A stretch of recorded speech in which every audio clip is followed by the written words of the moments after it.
let's combine several things at the same time, which is what watercolor is all about. We'll do a very loose sketch of a, see where I'm holding the pencil, because I want this to look messy. So I have a pot. Imagine a free-flowing Japanese style pot made by an artist.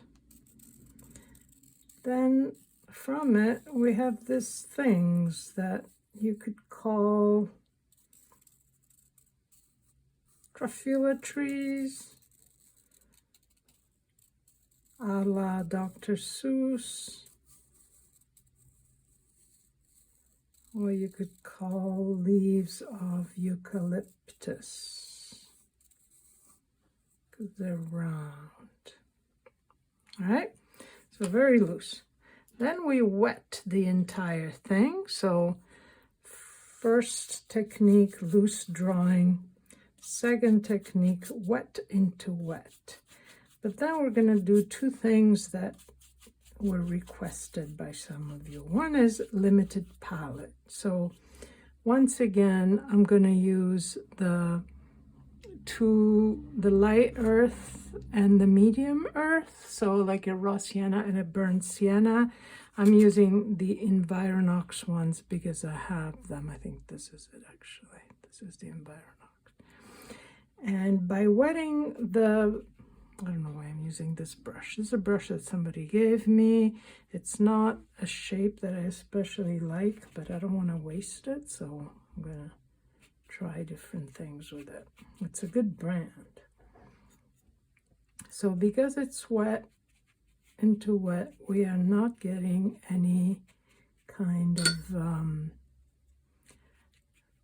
hard edges, but we want to keep this light because it's only the first pass. And so something you might want to do is add water and let it flow a bit.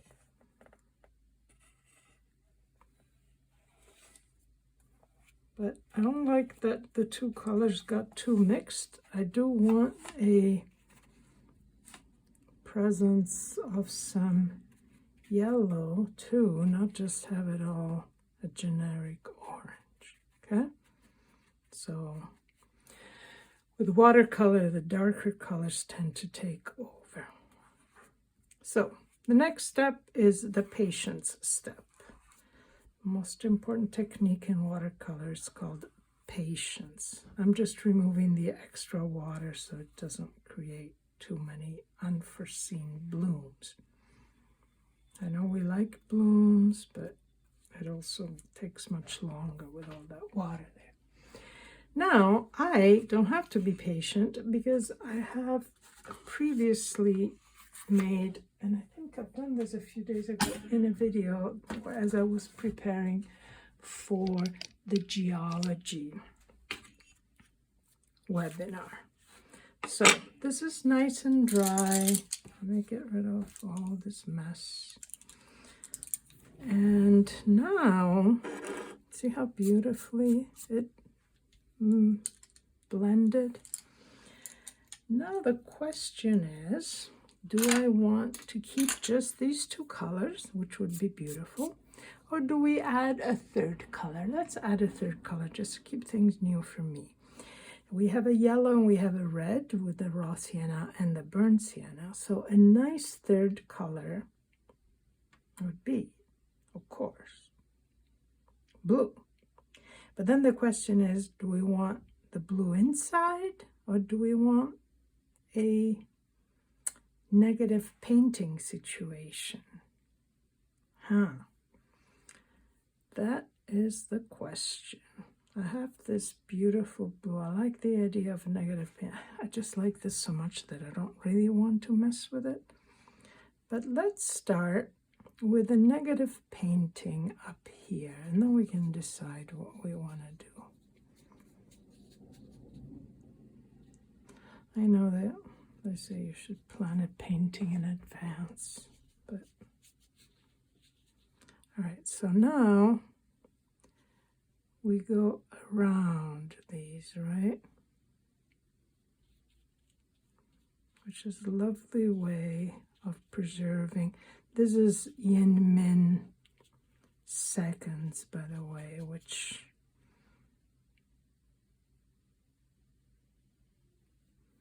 I think it's more unique than regular yin min blue, which of course is gorgeous. They're both gorgeous. But whereas yin min blue is very similar in terms of what I use it for to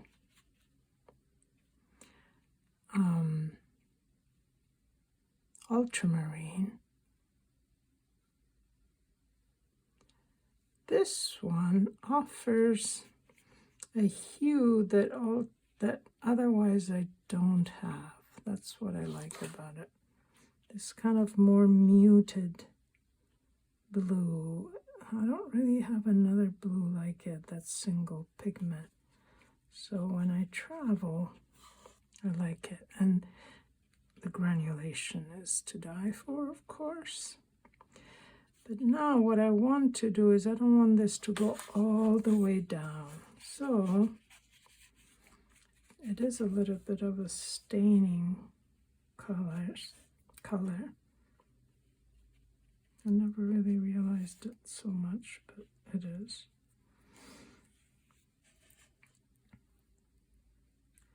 So I want it to gently fade, going down. So it's a bit of a graded wash, but obtained through unconventional manner. I'm still, now, it's not just because I messed up a little bit. I don't like too many hard edges, so I am breaking up some of these by wetting them. Okay?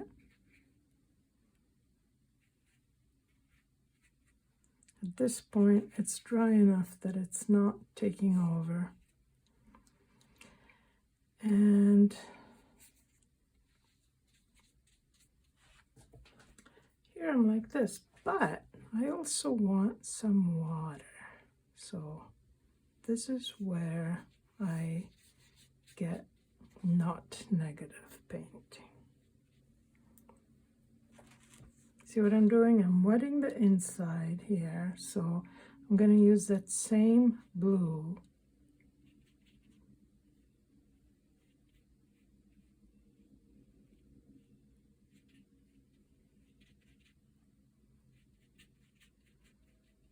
for the water inside the bowl, which is now a glass bowl, I guess. I was thinking of it as a ceramic bowl. But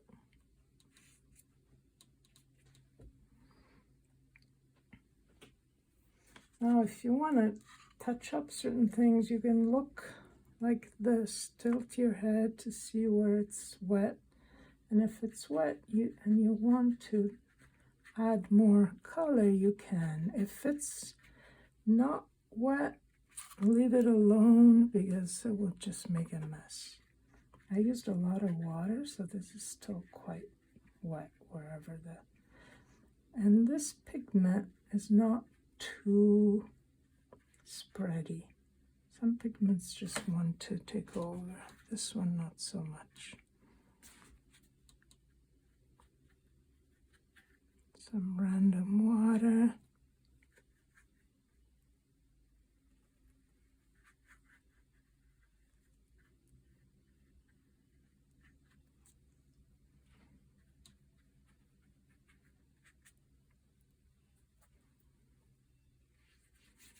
Bring this water down just so I don't get lines. And then I'm going to let this dry and then decide the next step. It's nicely dry. And now I have to decide what I want to do with it. One of the things for sure is heighten a little bit this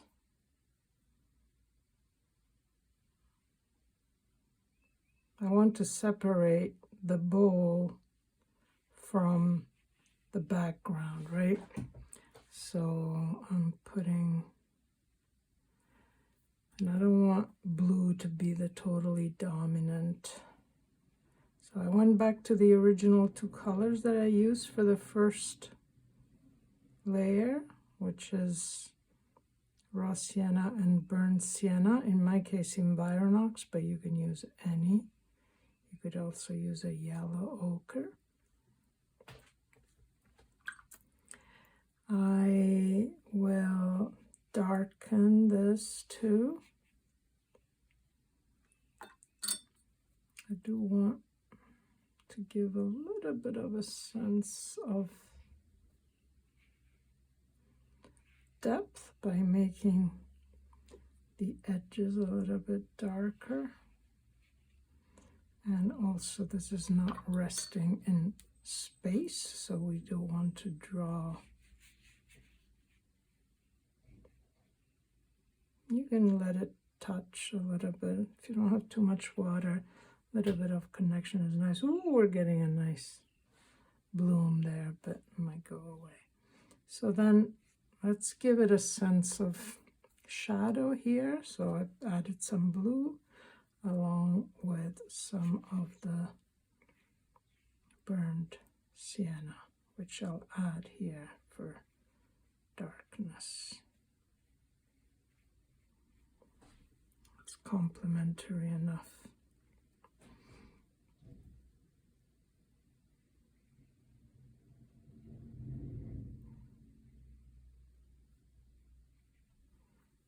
Okay.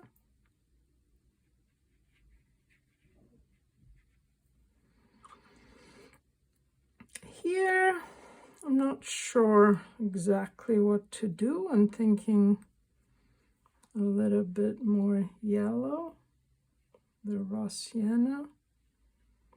I don't want to eliminate completely that first layer, so I'm breaking up some of the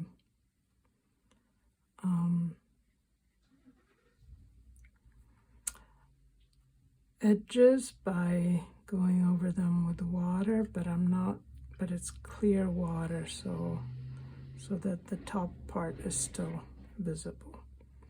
Then if I want to add a tiny bit, maybe at the stem,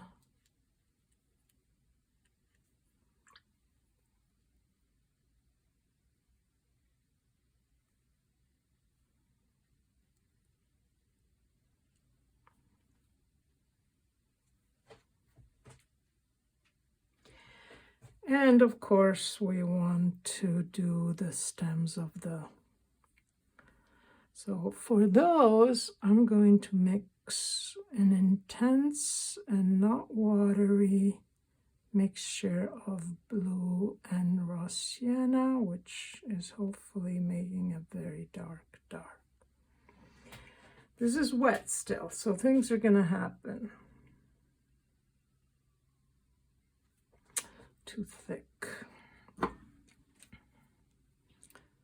see if I could just drag it down. It's still on the thick side.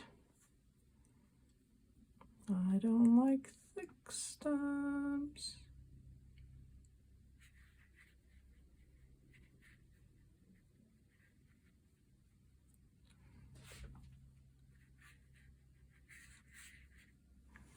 What am I doing, you're asking? I'm just making the whole thing a little bit darker.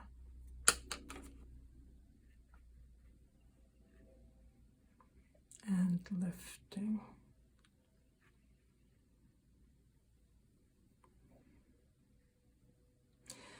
Sometimes with watercolor, you just have to give up and say, you know, I messed up, it can't be fixed.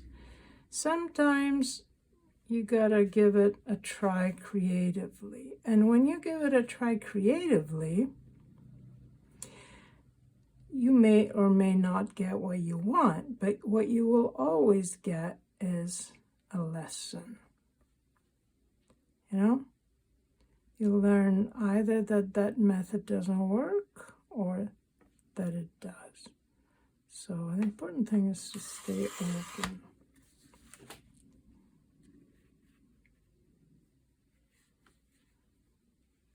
I think that's why a lot of people don't do, I know that's the reason I wouldn't easily do commissions, because with a commission, you're kind of stuck. You make a commitment to do a certain project, and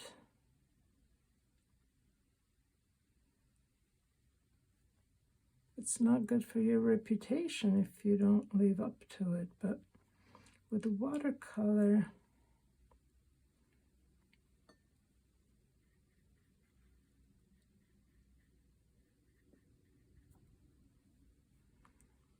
so I'm just keep trying, because it's wet, so it's going to mix a little, but you got to choose the extent to which you're okay with the looseness.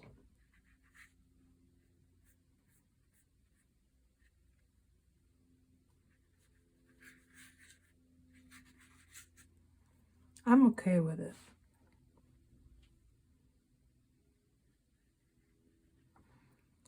I just keep playing. You know, if you have just these three colors, you can keep playing fairly safely, because it's not going to go crazy. It's only the same three colors. So a nice liftable blue. I wouldn't use Talo for experimental things, because it doesn't lift. And I have this very thick mixture.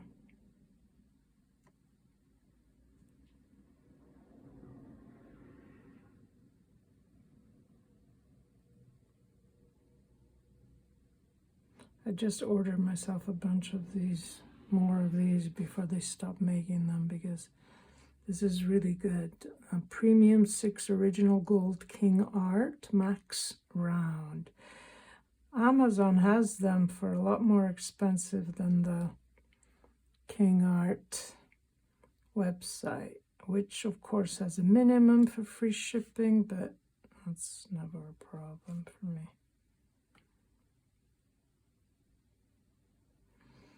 And to be honest, this part where it's just about to dry, but you can keep adding, is so wonderful.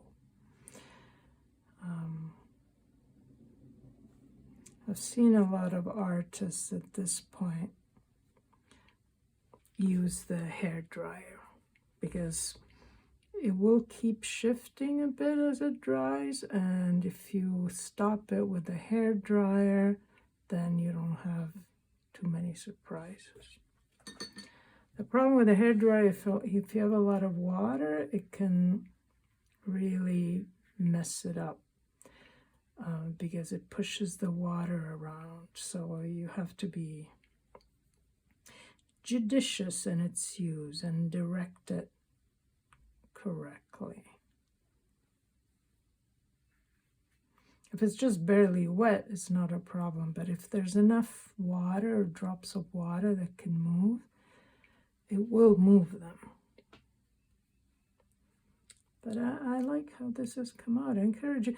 This is a kind of project that you can truly make your own, because the drawing is minimal. The shape of the leaves or flowers, it's up to you. How many, the shapes, the size. It's not one of those tutorials where the expectation is that you paint the same thing. I don't really like those tutorials, to be honest. And whatever three colors you use for your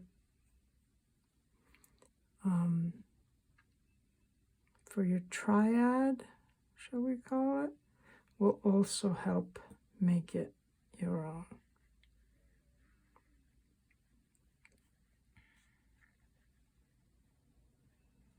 Okay, so I will pass some hair dryer on it carefully, especially here where I see there's a lot of water, but I want to stop it. Thank you for watching, and I hope you'll enjoy doing a little bit of wet into wet with a limited palette and negative painting.